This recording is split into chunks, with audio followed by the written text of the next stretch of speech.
Okay. Now I just got to get the code. I'm going to plug in the code on the website so people can watch live, and then we're going to rock and roll. All right. Is that going to stay up on YouTube after we do this? It will. Okay. It will. Okay, now I'm just going to come over here. Save.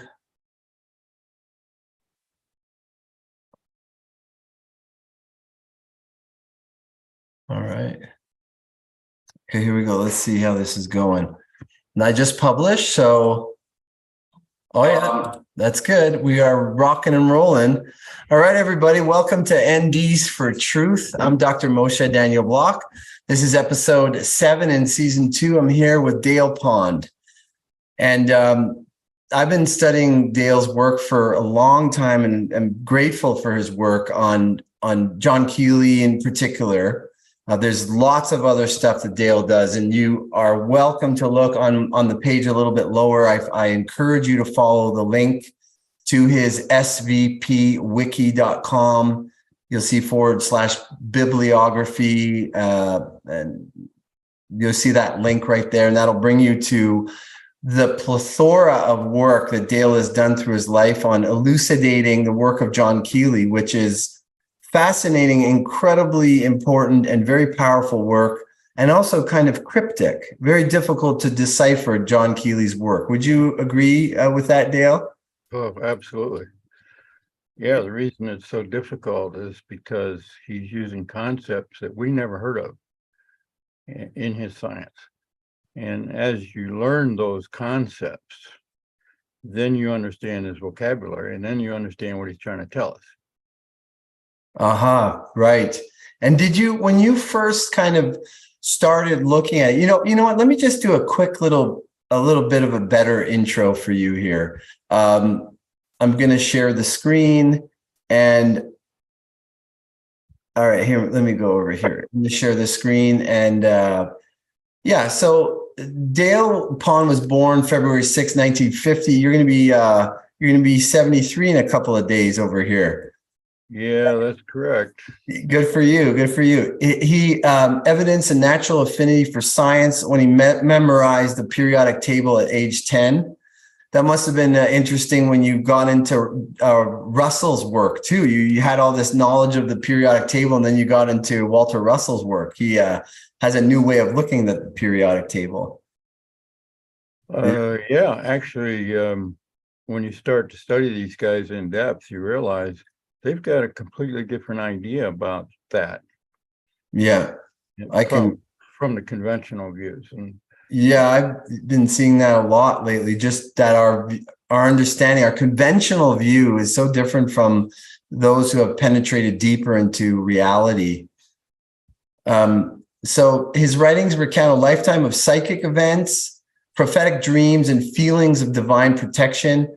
Dale is a Renaissance man with a diversified yet general background in chemistry, physics, mechanical engineering, machinist, metalworking and tool making, computers, math, acoustics, hydrodynamics, geometry, music, and common law.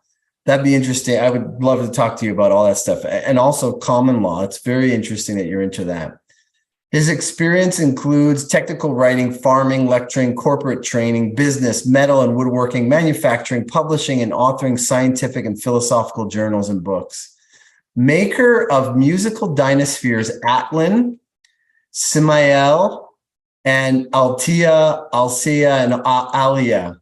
Largely self-taught, he pursued an interest in free energy technology while foraging through the Edgar Cayce Library at Virginia Beach. Pond discovered the forgotten works of the 19th century inventor John Keely. So there you go. One of the things you said, mind, force, and love are real forces and are engineerable and applicable through technology and psychology. So let me come off of here for a sec here.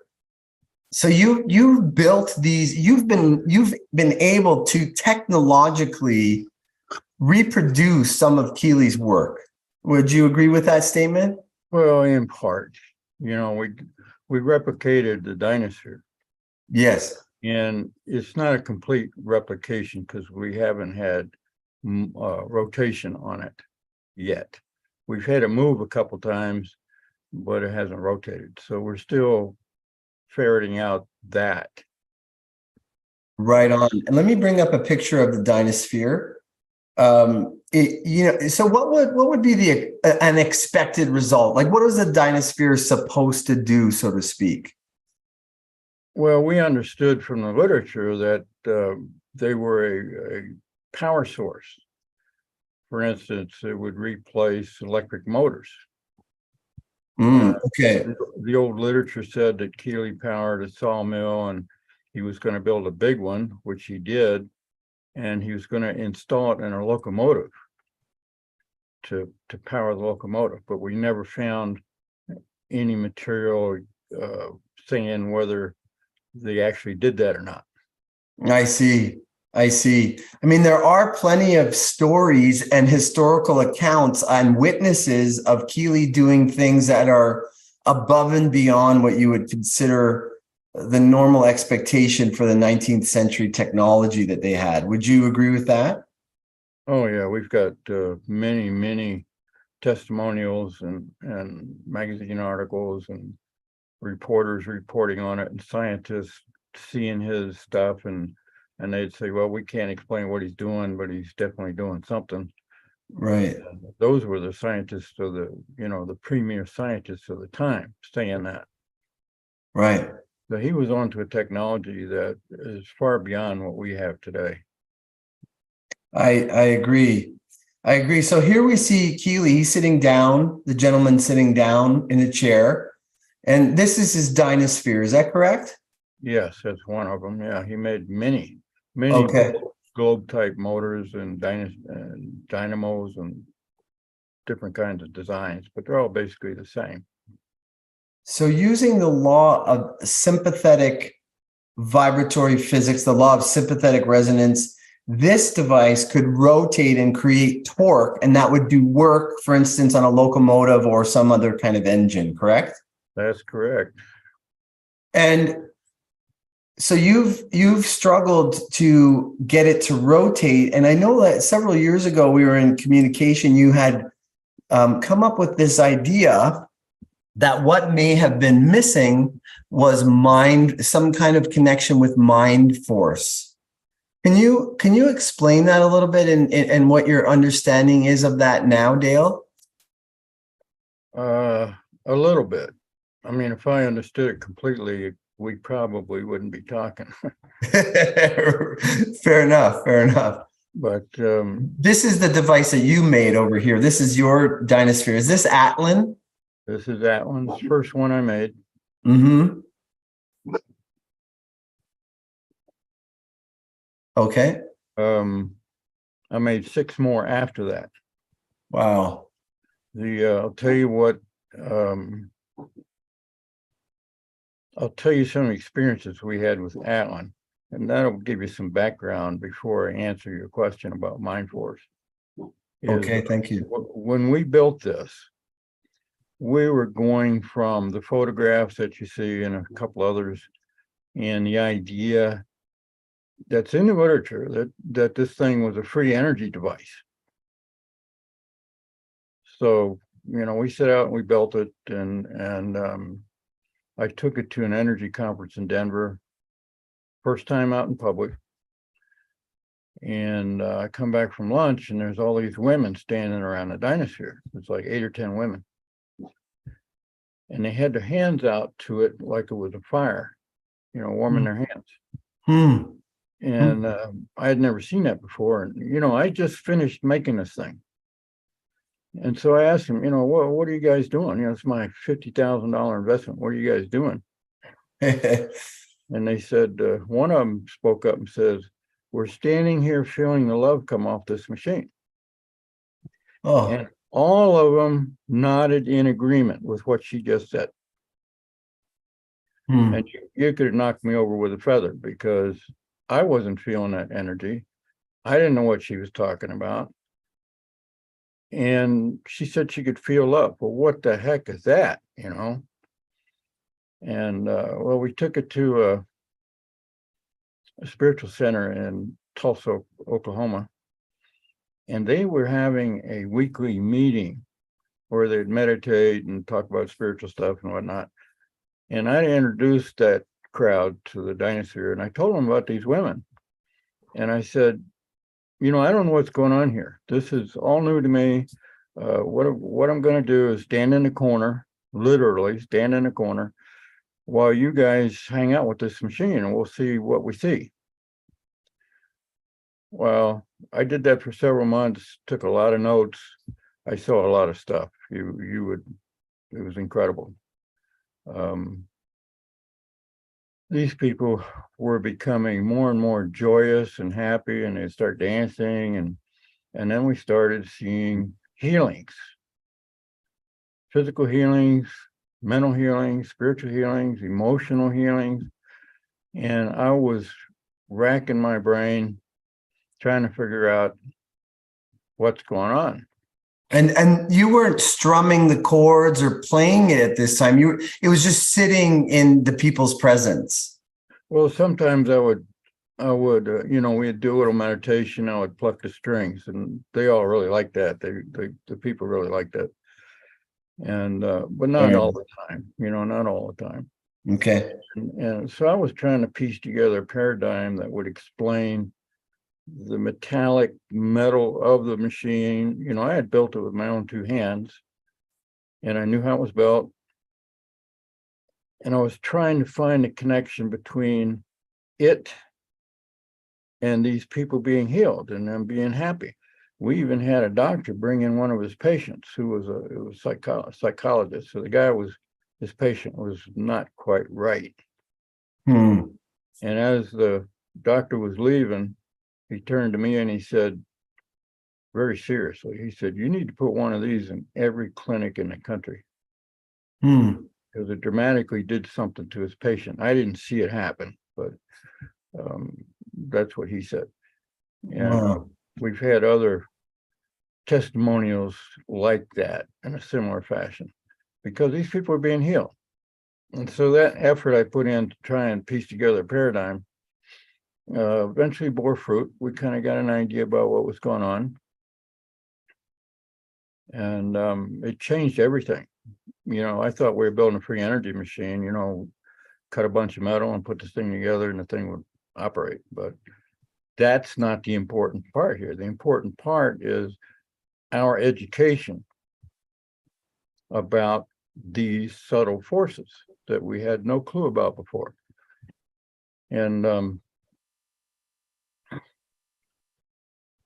so we get back to the mind force. And as we explored that, you know, what is that? And we started to get this idea, reading through Keely and then reading through Russell. They kept talking about the source of all energy and all force. And Keely related it back to mind. And Russell said basically the same thing, only he used the term God more than mind. But he did use the mind, because that's what God is, pure consciousness. And then I ran across a Bearden article about Tom Bearden about scalar potential or scalar force. And I realized, you know, the scalar potential is the same thing as mind force. Oh, that's very valuable. I never made that connection. Yeah. Well, I started a list of synonyms for scalar potential and mind force and God on the wiki, SVP wiki. And it, as I dug more and more into this and got a better and better handle on it, there's a lot of people talking about it. Schauberger used it. Bearden goes on to talk about how the Soviets developed a healing device from the scalar potential, which he called the Dirac-C, and would heal certain ailments. And then he said they developed a more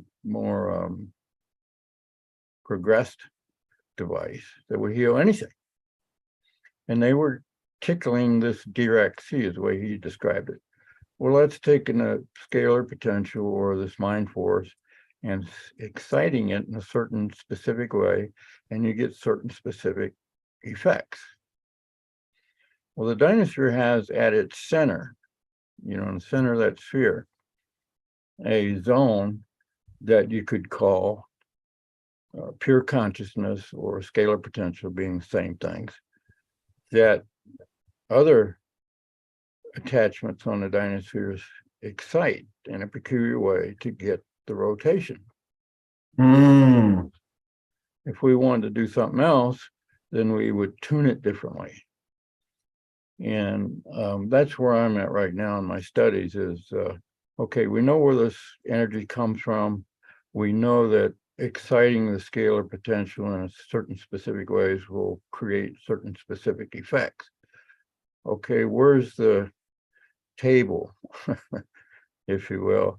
You stimulate it this way, you get that, and you stimulate it this other way, you get this other thing. Right. So we don't know what that table is yet. I think the Soviets have figured it out. And if it's resonating from God, from the scalar potential, then there must be other influence as well, like what the planets are doing, where the sun is, where the moon is. That would probably have some influence as well on the device. Well, minorly. Okay. Consciousness creates the universe. The universe is nothing but consciousness. And we see all these material things. Well, there in my 1994 presentation in Minnesota, Milwaukee, I showed how that's probably happening.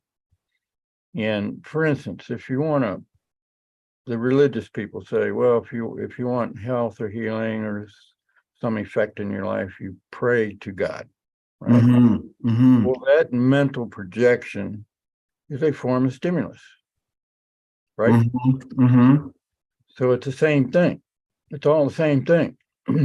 It's all the same thing. I love that. Now, speaking of the same thing, scalar, mind force, is this, and you talked about it being in the midst of Atlan, in the midst of the dynosphere. Is this the neutral center also? Right.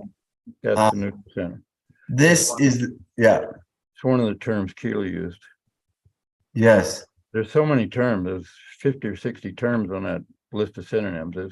Once you see this, you can't unsee it. You start seeing it everywhere. And it's not as foreign to us as we think. It's just that people are talking about it in their own vernacular, or their own jargon, their own context. Yes. We being modern people, we're looking at modern scientific terms like scalar potential or Dirac C.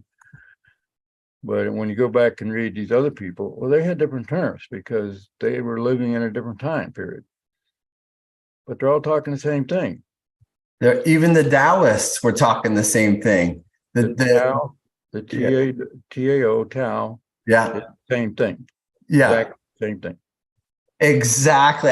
I so appreciate that. I'm going to bring up this, I'm going to bring up the slides over here and just read a quote, because this really exemplifies the universality of what Keely was tapping into using his own language, but then others, like Taoists, for instance, would express it, or yogis, or what have you. Even the Christian Trinity is universally based in this kind of a thing. So Keely holds that all matter and all forms of energy are fundamentally composed of three vibratory strings. He used different terms for these forces depending on this is Dale Pond's words, by the way, right? He used different terms for these forces depending on when he wrote the articles before finally deciding on radiative, that is going outward, focalizing, going inward, and dominant. The radiative, also called dispersing, propulsive, positive, and enharmonic. I wrote here entropic, right? It's entropic. Right. And the focalizing, called negative, negative attractive, the polarizing and harmonic syntropic. And the dominant, also called the etheric or the celestial. Now, this dominant is related to when the masculine and the feminine, or the entropic and syntropic, are in harmony, then in the center of that is this neutral center, which is the dominant. Would you agree with that? Yeah, more or less. We're still working on this Holy Trinity or Divine Trinity, whatever you want to call it. Because one is God, one is man, one is woman. Yes. In a manner of speaking. So what's God? That's kind of what I've been digging in all these years, to understand this dominant, which he equated to the number 9 in this 369 writings. That's right. The 9, exactly.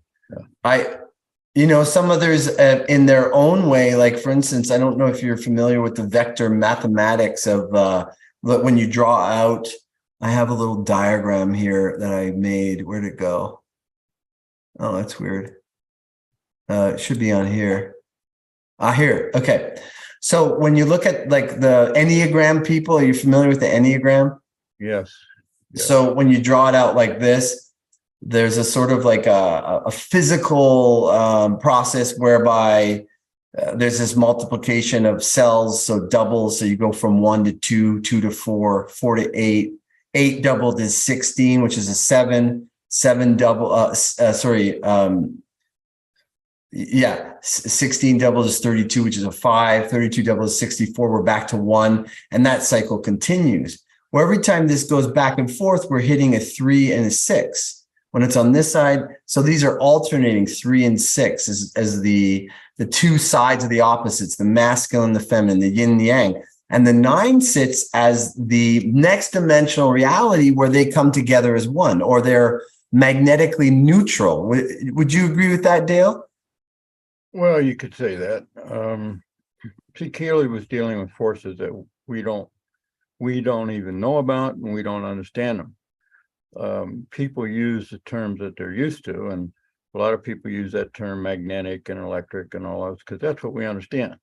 These forces are other than those. Okay. So the 9 is the source. Yes. The 6 and the 3 are the two polar opposites. That's right.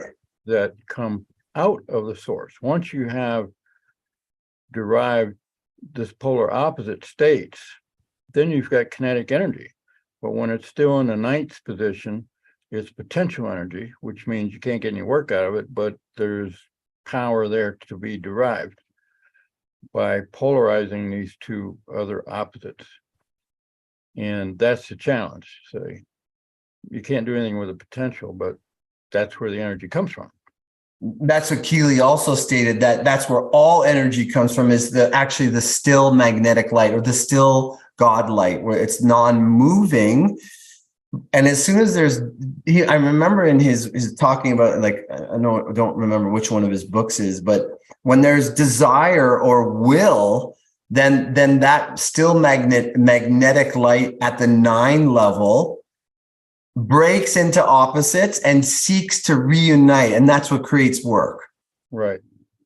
But that was a Russell quote, not a Keely quote. I'm sorry, that's what I meant. I meant Walter Russell, yeah. Yeah, the still magnetic light, the stillness, the fulcrum, the gravity, points of gravity, those were all synonyms for scalar potential. Yes. Once you see that, I mean, this is really crazy. I studied for years to try and figure out what the scalar was, because back in the early 90s, Bearden started talking about it, and the community of new energy people were, well, what the heck is that? And we all worked on it. And I pushed it until I began to see and understand what he was talking about. And once you see that, like I said, it's everywhere. It's all around us, everywhere. Tesla said there's energy, unlimited energy, all around us all the time that we can tap. Yes. Well, that's what he was referring to, because this scalar potential, or this God force, mind force, is all around us all the time. It permeates us. In fact, everything is made of it. It's not made of anything else. It's the first cause. It's the first cause of all of creation. That's right. And it supports all creation because it's an endless streams, plural, that keeps it all going, keeps everything rotating, like the planets and the atoms and the molecules. And if God disappeared, the universe would disappear, or the mind of God, because God is consciousness. He's not a being, he's a consciousness. And when we were made in his image, we were given that same consciousness, creative consciousness. We can create, we can do all these things that we do. And that's his, I don't want to anthropomorphize this, but that's what's in people's minds. Yes. And we've got to build the bridges from where we are, where everybody is, to this new ideation or this new concept that it's always creating. It's not a creative universe, as Russell said. It's a creating universe, constantly renewing itself all the time. And Keely and Russell and Schauberger, they understood that, and that's what was referred to as the wheelwork of nature. And so they hooked their physics onto that wheelwork of nature to get these machines developed and to do the amazing things that they did.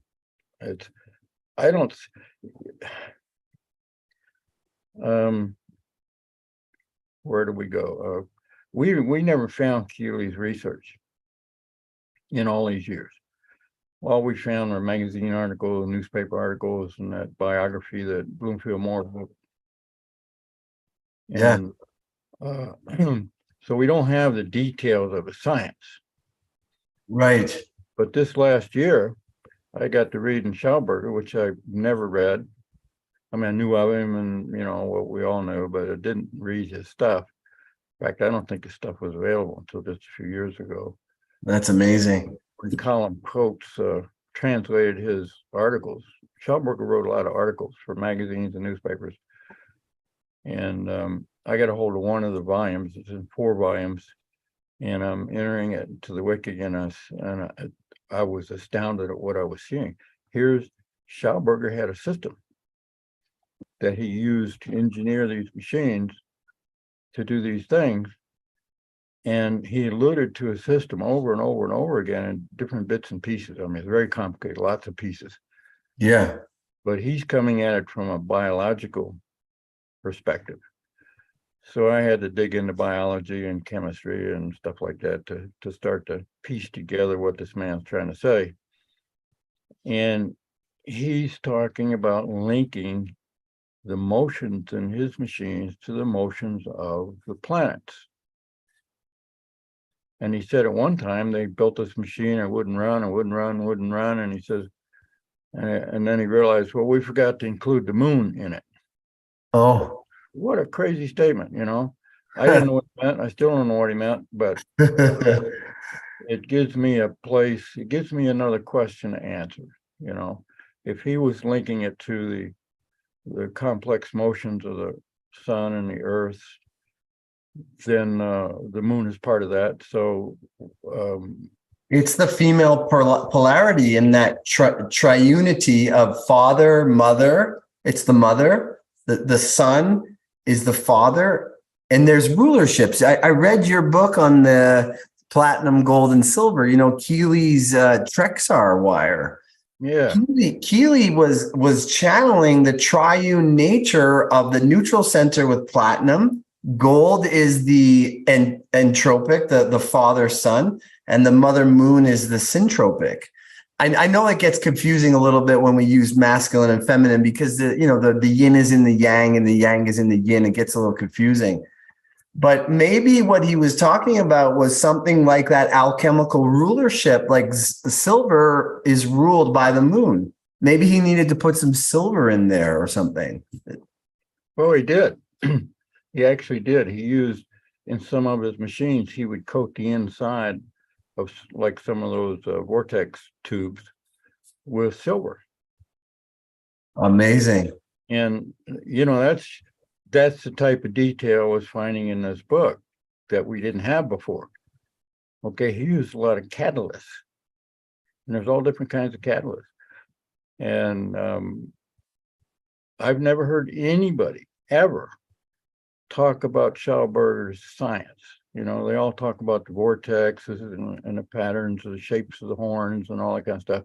But I never heard anybody talk about his science, where he mentioned that he uses catalysts. And, you know, silver is one of them, and he would coat the inside of these pipes. I never heard anybody talk about coating the inside of the pipes. What's going on? How come nobody's reading this stuff? Well, that's amazing. Will that work be available at some point? I know you've done a lot of work at bringing stuff forward. Here, I got his book right here. By the way, speaking of books and influences, Dr. Dawn, Dr. Dawn says hello. That's Dr. Dawn Stranges. So she says hello. She wanted me to convey hello to you. Well, maybe we should get her on here because she was as big a part of this project as I was. I understand she was hugely influential. Also, I could see now in what you're storytelling about the beauty of what was coming out of the dynosphere of Atlan. She also interpreted a lot of that stuff, right? That she was instrumental in that. She very unselfishly gave of her time and person to convey about 200 psychic readings for this project. That's amazing. Explaining, you know, just about everything you think about. But she also brought in the female energy into the project, because I'm just a guy, you know, I was going to hack out a bunch of metal and whatnot. And she started talking about love and spirit, and it's amazing. Just transform me and transform anybody gets near that dynosphere for a while, they all get transformed. But it's that female energy that she applied to this. And beautiful. And those women in Denver and the women in Tulsa, you know, this is a female deal. This is not just a male thing. This is a big deal because it implies a major shift in the way we look at science, engineering, life, who we are, you know. I was reading on some of her, like she has some of her writings are through your svpwiki.com site. And that's Dr. Dawn Stranges. And she mentions that, you know, the cold electricity, sometimes that's been used, like the non-violent electricity, the non-violent fire versus just like combustion, explosion, you know, with you may be familiar with the Joe cell and that technology of implosion. This is cold, this is feminine implosion towards the center. And ultimately, that center is made up of both. So the two have to be in balance or harmony. Well, dynamic balance. If they were perfectly balanced, you would see nothing. Everything would disappear. So they're in a dynamic right balance. Rhythmic. Russell called a rhythmic balanced interchange. So they're constantly balancing back and forth, like two kids on a seesaw. If they just sat there on a flat level, no fun in that. So you go up and down, up and down. Right. We'd be back at the magnetic neutral where there's stillness and nothing happening. Right. Which is where we're all trying to get. Right. Here's Schauberger. Yeah, please. Thank you. So can you hold that just a little bit more to your other side? There, the energy evolution, Viktor Schauberger. Is that available? It's available on the web. I think they're available for sale someplace. I don't know. I found this PDF. I had this PDF on my computer for years, didn't even know it. And the other 3 volumes are also available. Amazing. Look hard enough. I think people should try and buy them because Colin Coates spent a huge amount of time and effort to translate all that work, and he did a magnificent job. Couldn't have done a better job. We're indebted to his work. That's exactly it. Now, if we could find Keely's work, and who knows, maybe that'll surface in the next couple of months. Now that we're talking about, I'm putting out a wish. I'm putting out a hope. Now, Dale, I want to ask. Sorry, did you want to say something there? Don't need to. Go ahead. Okay. I want to ask you. I have equated the 4 worlds of Kabbalah also with the three jars or the three bodies, the koshas in yoga, with what we're talking about now, is what I wanted to run that by you. So in the four worlds, so we got, I'm gonna talk yoga first. So we got the the physical world. It's not particularly yogic, but then we got the astral, which is made of the three bodies of the vital body, the mental body, the lower mental body, and the intellect.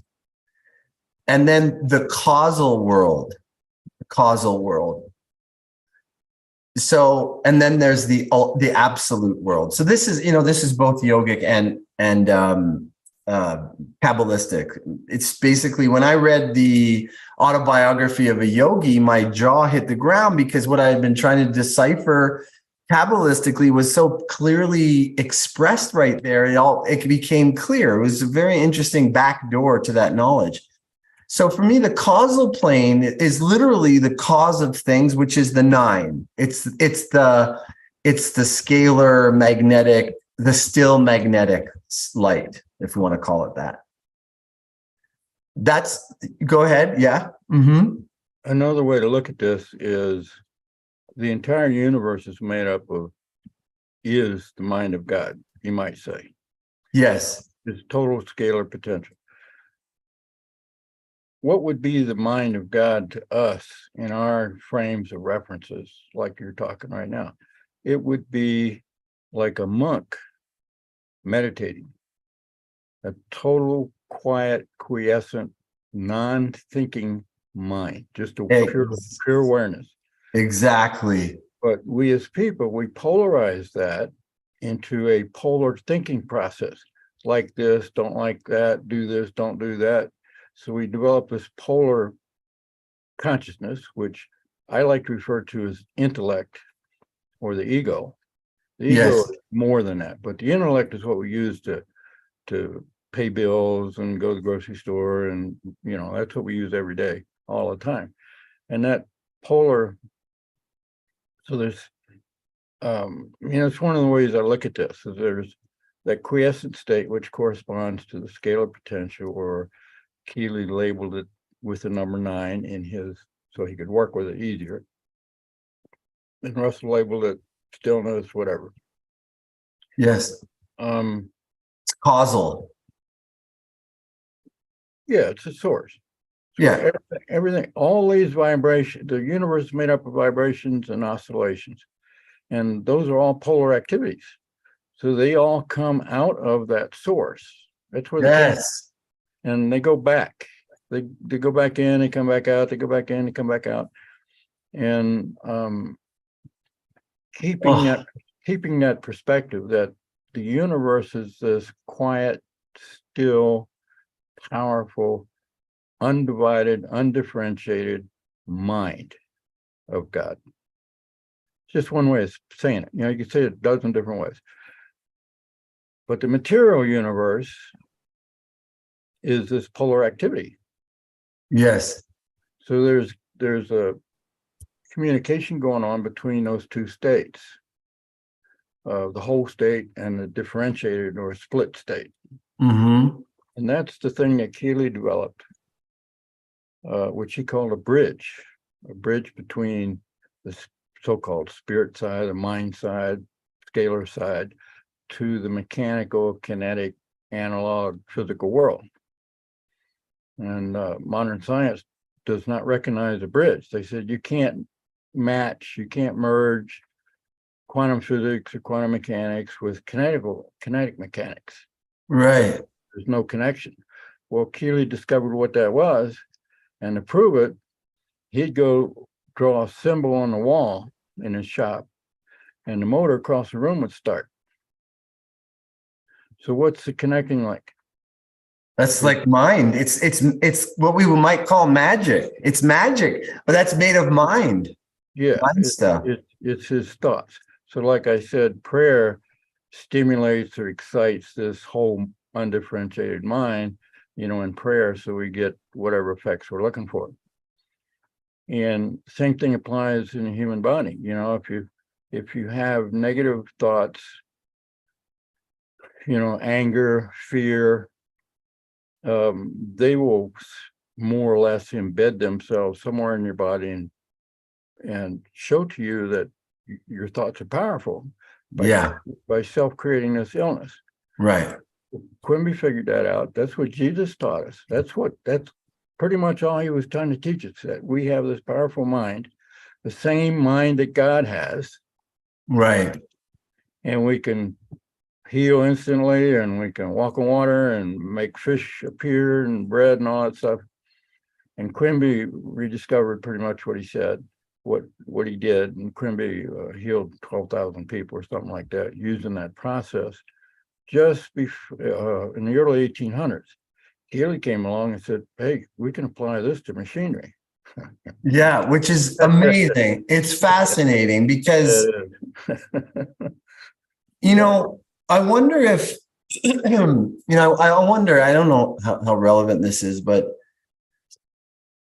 the technology that's available that has already been demonstrated is tremendous. It would set the world free from slavery to medicine, to the fossil fuels, even to electricity, the way we use electricity. This science, once we get it understood and made practical, engineerable, we can sit down and draw up a machine and go build it and do what we want it to do. When we get to that point, it's going to change everything. It's going to free the world. Yes. In every way you can think of, economics and health-wise and social and everything, because it's the way the world works. And if we want to work harmoniously, then we work with nature, and that's all it is. You're working with natural principles and natural forms, and bad guys or people with bad intent or bad thoughts or negative thinking or whatever, they won't be able to operate any of this machinery. Because of that mind piece, because the source of the power emanates from the stillness. And in order to allow that stillness to come into effect, you have to be still yourself in a sense. Yeah, you have to connect to it. You are connected to it. You just don't know it because you've never been exposed to it. Right. And if, I had a guy walk up one day to the machine, and he was somewhat arrogant. He bragged about having gone to India several times and lived with the gurus and the monks and whatnot over there, and he witnessed all this miracle stuff that they were doing, and he was standing there beside the dynosphere while he was expounding on his experiences. And all of a sudden, like out of the blue, he said, oh, I can't stay here. I can't stay here. He turned around and walked out. And he wasn't driven out or anything. It's just the vibes weren't matching, so to speak. I understand completely. I know this process. I know this phenomenon. It was going to bring up something that he didn't want, or he wasn't ready for, didn't want to face, or something along those lines. Well, that's interesting, because that's exactly what happens when we had all those people showing up every week. Some of them had like emotional trauma. One lady came in and she just broke up with her boyfriend, and she was devastated and everything. And she sat in front of the dynosphere. And within minutes, all of a sudden she's smiling ear to ear and becoming radiant and just totally transformed. And the dynosphere is like a meditating monk just sitting there. But it's putting out this pure, undifferentiated mind force, which we can interpret many different ways: happiness or joy or whatever. Peace. Yeah. Profound. And your system recognizes that energy. And if you allow yourself to go with it, oh man, this feels good. I'm just going to sit here and feel it. And boom, you can actually wake up with it. You know what I mean by wake up? Yes, you can have like a enlightenment. You could be awakened. Right. Yeah, you can be awakened. And it also heals in this exact same way. But there's certain people who were hurt by what they thought was love. Uh-huh. And that's one of the quotes from Keely that we got through Don. He quoted it. He said that. And when you start looking at the people and you see somebody start to feel that energy, and they'll get quieter and quieter and quieter, and all of a sudden they'll rebel against it.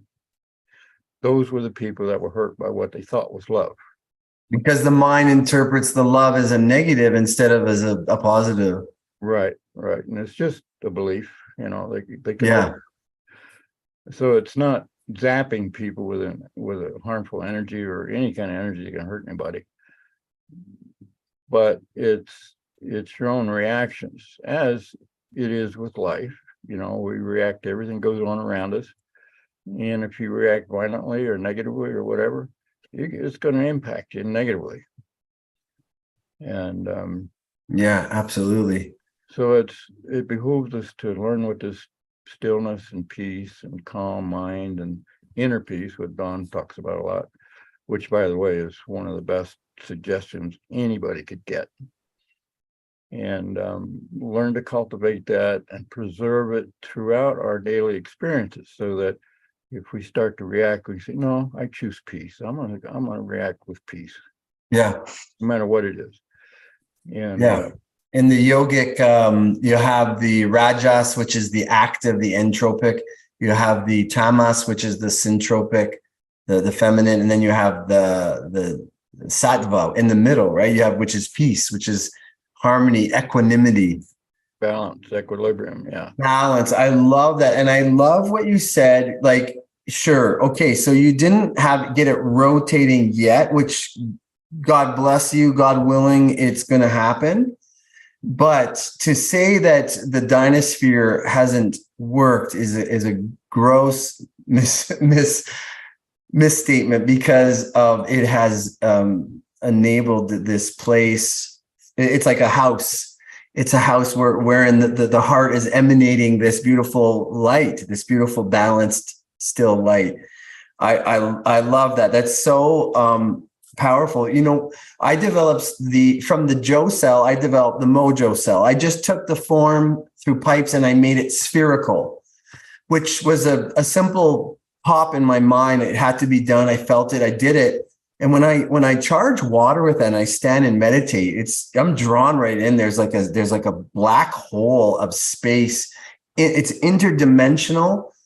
And I still love the application of helping people reduce their emissions and also their need for fuel. It's a fuel, what do you call it? Alternative savings thing.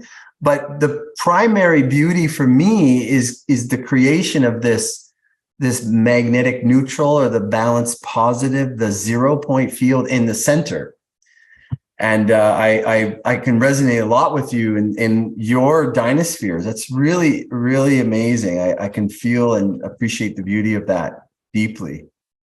Well, that's a good development. Keely spent a long time figuring out what the source was and how to engineer it into a machine, and then how to differentiate its energy to drive the machine. And I cannot stress enough how important this idea is. And for you to develop it in your own way and your own method and design and everything, it's a marvelous accomplishment. And thank you. I would encourage you to continue to work with it and read up in the wiki about neutral centers and all that kind of stuff, so you get a in-depth, heartfelt awareness of what it is you're working with, so you can carry it to the next step, whatever that might be. Thank you. And we need my friend Topher is going to be very happy to hear that. He wants me to go next level with the Mojo, and with your blessing, I shall. I appreciate that very much. Yeah. Well, we need an army of people working on this, because it's broad, very, very broad. I mean, look at Schauberger's work. That work, I spent like 5 months inputting a page a day into the wiki. And I was driving myself crazy and not aware of it. I did realize that it was wearing me out, so I backed off to about 2 paragraphs a day. And Yeah. even that, it took me out in mid-November. I mean, a lot of things coincided time-wise in the middle of November, and it knocked me down, knocked me out. I mean, I'm still getting over it. Well, I'm sorry to hear that. I gotta say though, I'm grateful for it. It's an incredible resource for anybody that wants to start acquainting themselves with the knowledge out there on SVP, sympathetic vibratory physics. You click one link and then you're like reading something like, what the heck is that? And you click on that, and it's right there for you. And you go, what the heck is that? And you just keep going and going. And then eventually you start to get some kind of, pattern. You start to grasp a little bit, and then that opens a little bit more the door. And this is just, I salute you. I really appreciate your work.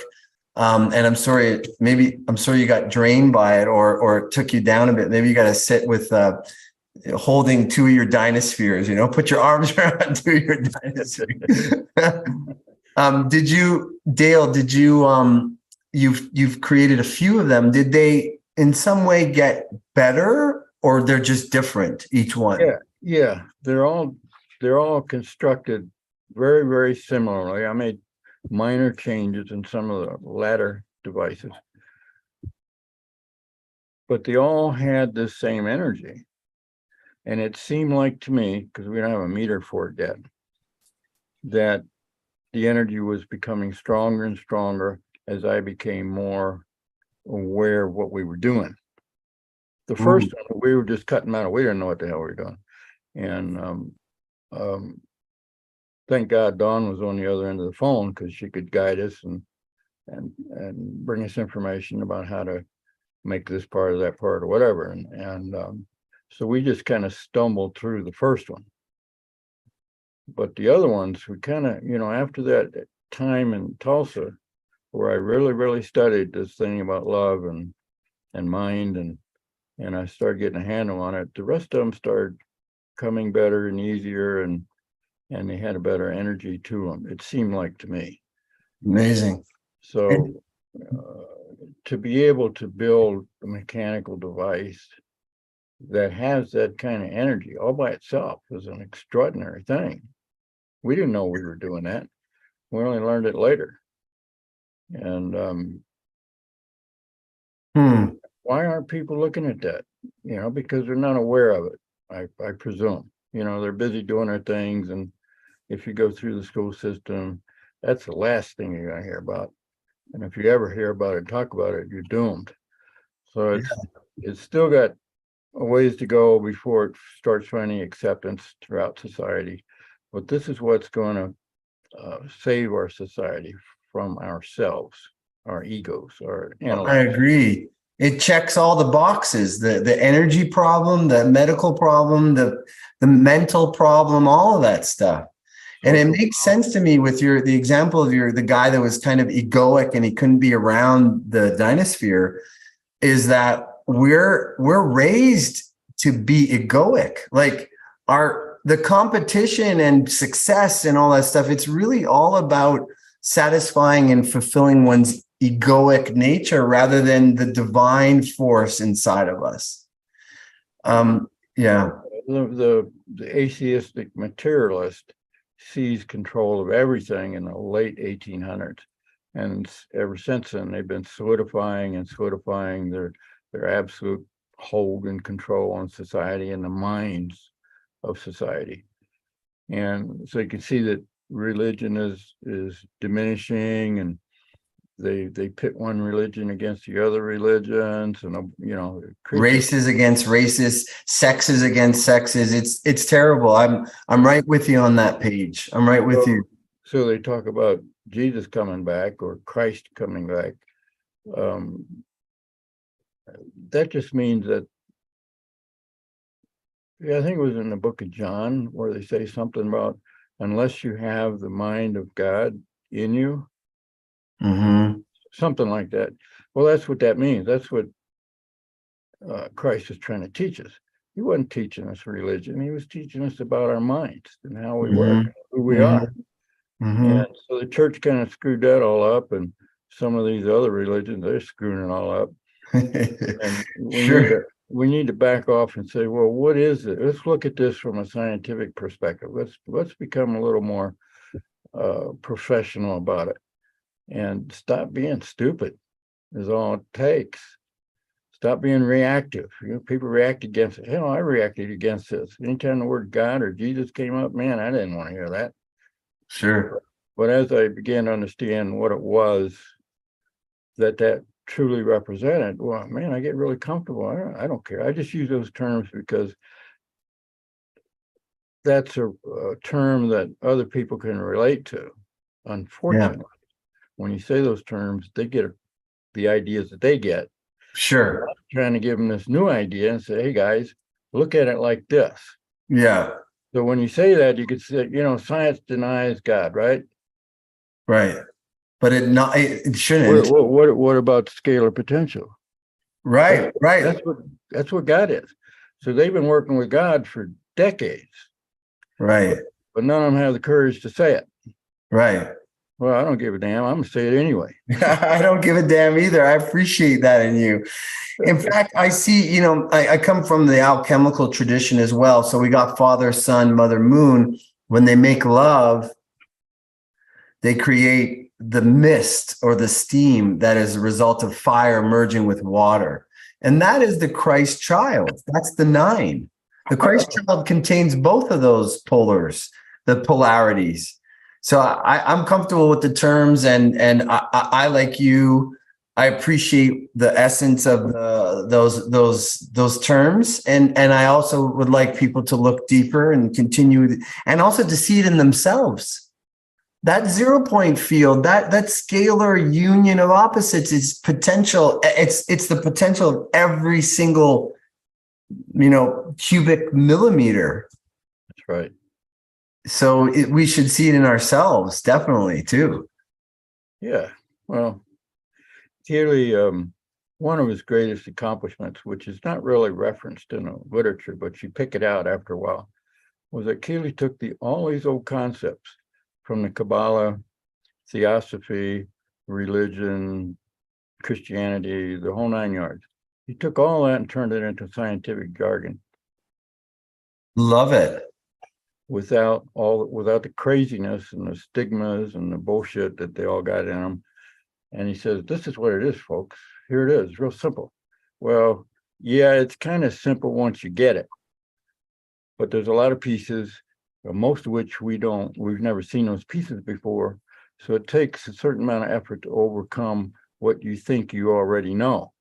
And that's the stumbling block. Our intellects prohibit us or inhibit us from moving into that. What when you wake up in the Eastern philosophies, they all say the same thing. You can't wake up because you're already awake. Yeah. The only thing holding you back is your belief that you're not. Nice. So it's our intellects and our beliefs, which constitutes our ego, that's inhibiting us. And that's the only thing inhibiting us. You could dig down deeper and say, well, society frowns on anybody doing that. So people, you go through 12 years of school and you're taught what you can and can't do or should or shouldn't do. And so anytime somebody comes up with these new ideas outside the box that you were raised in, you want to fight it. Yeah. So we've got this momentum of ignorance or boxed mindsets that need to be shattered. And that's what difficulties do. They shatter us, our beliefs, and they take us down to our knees, so to speak. And they say, okay, man, that was a tough 2x4 in the forehead. What's there for me to learn? What's this trying to teach me? So every experience is an opportunity to move forward in a greater enlightenment. If we look at it like that, Casey talked about it as it's either a stumbling block or a stepping stone. And the difference is choice. You want to just take it on the head, because it was hard. Okay, fine. Just make a different choice, turn it around and says, no, what can I learn from this experience I just went through? And you can grow and grow and grow and grow. And that's how it works. That's how it happens. And I've with the dynosphere here, I've seen so many people waking up and I recognize what it looks like and what they're going through, and I'm going through it myself, and so I can help them walk through these things. People come here all the time, not really realizing it, but they came here to have a better experience or perspective on life, or help to wake them up. They don't even know why they came here, but that's why they all come here. They're like drawn. They're drawn here, and in that person's particular situation, being with a dynosphere and being in this environment will help them. That's not true for everybody. So I don't want the world coming here. I talk about the world coming here. If the dynosphere started to rotate, think about it. The dynosphere started to rotate and word got out, there would be a mob outside the door trying to get in. Yeah. And in that mob would be the MIBs, men in black, who said, yep, we're going to declare this national security issue and we're taking it all. They'll pay you for it and then they'll bury it, or maybe they won't even pay you for it. They won't pay for it because they're all about stealing. They'll take and steal. And suppressing. They don't want it out. They might have that technology now, and they just don't want the public to have it because it means freedom. It means end of slavery. And what you said, those, I call them the controls. The controls, when they seize power in the end of the 1800s, they don't want others to have that power. So they teach us very limited versions of our true self so that we don't realize that power that we have inside. That's right.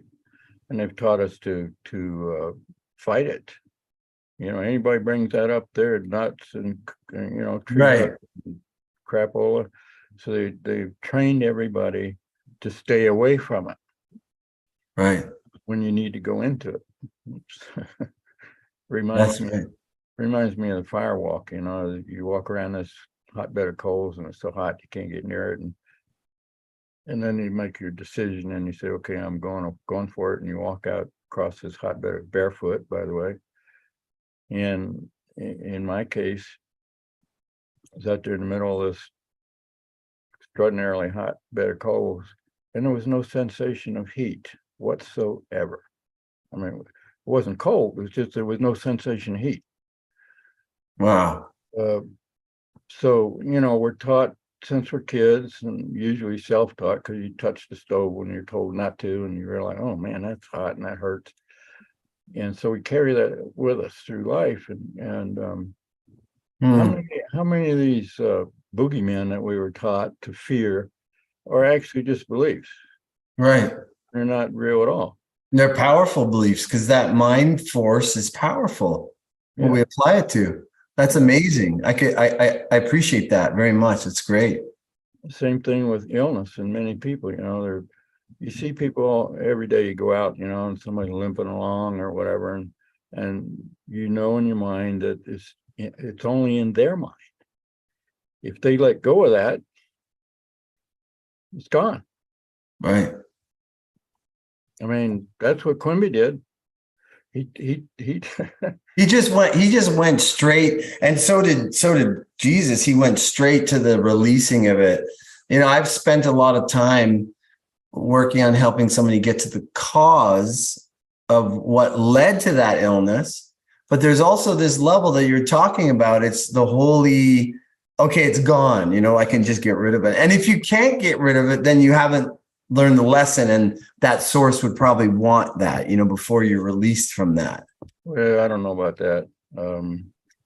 It's a belief. Quimby explained it this way, that the cause of every illness is a belief. Yeah. And at the core of every belief is an idea. Now, they may have picked up this idea in a past life or when they were kids or whatever, but he said you destroy that idea by explaining it to the patient. You picked this up as a kid or whatever. And once he destroys the idea, the belief is unsupported. Right. And the disease disappears. Poof. That's the basis of my work, Dale. That's the basis of how I applied naturopathic medicine. Exactly that, what you just said. But what I'm saying is that So I love that, and that's what I do, and I'm very grateful that you saying that as well. What I'm saying is, maybe I'm asking or making a statement is that, like, let's say Christ would go up to someone and say, it's just purely faith in God, purely faith in the divine, is that thing, without even understanding the causal belief there, the idea, the false idea, it could be just release the illness itself as well. Well, they release the attachment to the illness.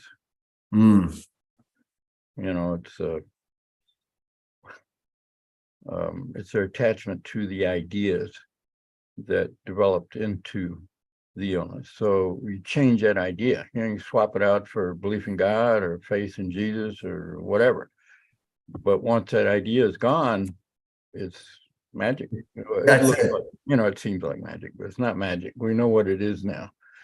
And Mary Baker Eddy, the founder of the Christ Science Church, she studied with Quimby for many years.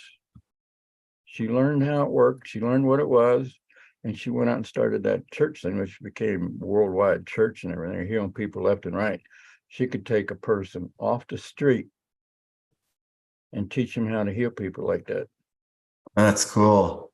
And that is very cool. That shows us that it's learnable, that it's repeatable, that it's possible. And the only reason there's a force against those ideas, how many billions did the pharmaceutical industry just make on an illness that they themselves caused? Right. So they don't want us walking around healing people or people healing themselves or teaching what we're teaching, but they can't stop it because everything operates in cycles. And we're in a big cycle right now that the mind of humanity, which is all the same mind, by the way. Yeah. Is going through this evolutionary step. And we're at a place where everybody's being called to wake up. And a lot of people are waking up. I mean, people watching this video and, the years I've studied and people waking up all over the world. Oh, yeah. Those who are dragging their feet and are refusing to wake up because they were taught to fear it, that's the devil or that's Satan or, all this horse crap that you hear about it. And they're not going to wake up. They're going to die. Yeah. And, they'll get an illness because that's what's being propagated all over the planet right now. And they're going to, perish for lack of knowledge. And we're trying to bring that knowledge to people. But there's so much resistance. I got two very close friends. One of them's been a very close friend for 40 years. And he will absolutely not move from his little comfort zone that he built for himself, which includes he's not going to listen to anything I say about it. Right. And COVID has been a real divider in that way. And it's been a blessing in many ways in disguise. But as people, so yourself, myself, and those who are recognizing that source of oneness, that mind stillness, scalar business is inside of us, well, that's just going to augment and augment. Like when you develop that inside of you, your stuff that you're doing on this planet increase. And as more and more people do it, there's sympathetic resonance between us. It augments, and that power will be unstoppable at some point. Yeah, the hunter's monkey idea kicks in, Yeah. And in fact, we were thinking about that, make 100 dynospheres, wake the whole planet up. Maybe you only need 2 more or something. That's amazing. Well, listen, Dale, I want to honor your time. I want to thank you for all your wisdom. Maybe we could do this again sometime. We could gab. It's been a pleasure. I'd like to offer you a moment or two, however long you feel guided to do or inclined to do. Just a last moment of closing thoughts, something that you wanted to share, you haven't yet, or anything that's on your mind or heart that you'd like to share.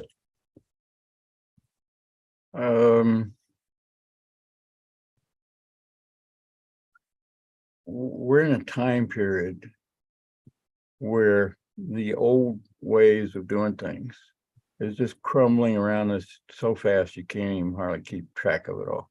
And this whole new thing is coming up. I mean, we don't see it on the MSM evening news or anything like that because they're not going to show it even if you gave money. But rest assured that there are millions of people waking up. I mean, a guy in Timbuktu can watch this video, you know. Yeah. What how great is that? Awesome. So it's not just me, it's all these people. We're all waking up, and because we're waking up and we have a different perspective, we're going to create a new different world. I don't know what it's going to look like, but it's going to be different because we're not out there doing what our grandparents did and our parents did. They didn't know anything about any of this stuff. I mean, it all happened here in the last 20, 30, 40 years. And keep the faith and pursue that idea that God is consciousness or mind in a certain state of mind. It's just one whole mind. It's not differentiated, it's not refracted, it's not broken in pieces. It's just quiet. And that we as humans are using our intellects, which is positive, negative, good and bad. You know, we see all the polar situations. And as we learn to quiet those down and learn to accept it, we say, okay, fine. You know, Keely one time gave me a suggestion through Don. He said, you got to learn to embrace the negative with the positive, which at the time was like, holy crap, you know, how are you going to do that? Yeah. But over the years, I began to see the absolute essential truth of that. Because once you do look at the dark in the face or the negative in the face, there's nothing there. It's just a belief. Wow. That's right? awesome. Yeah. And so all of a sudden you start learning to get along with everything and not react and not say, well, man, that's nasty stuff. No, yeah, it is nasty by appearance. But when you look at it, say, no, there's a divine action going on here, waking people up. You know, sometimes when people wake up, it's almost a violent thing because it goes against what their ego's telling them. The ego doesn't want to die. The ego wants to stay there and be in control. Well, that sounds like a lot like Satan to me. Right. Although I don't believe in that kind of stuff. But anyway, it's a dynamic. And sometimes if you're really ready for it, you wake up in the most gentle, loving way you could imagine. So we're all on different paths, and we're all dealing with our stuff and our foibles, and you know, and know that there is a way there, and we now got a pretty good idea of where there is and what it is, and it's nothing to be afraid of. It's something to be embraced, walk into joyously, and your whole life is going to change for the better. Amen. That's what I say. That's a great sign off. I love that. This is really good. This has been really, you know, I had a few clicks go on in me. Just, I think in your presence, like you have a very well-developed field in this stuff. And I could feel my own self being certain things becoming even clearer and slotting into place. So I'm grateful for that. Thank you, Dale. Well, thank you very much. Thank you. It was my pleasure, my honor. So I'll bid you good night. I'll bid everybody good night that came out to watch you. Of course, some might watch after the fact. They can, and I'll share this video with you. If you want to put anything else up on my page that represents our talk here, you let me know, and I'll be glad to do that. All right, send me the link so I can share it with my people. I will for sure. And thank you, Dale Pond. This is Dr. Moshe with NDs for Truth. Signing off. Good night and God bless.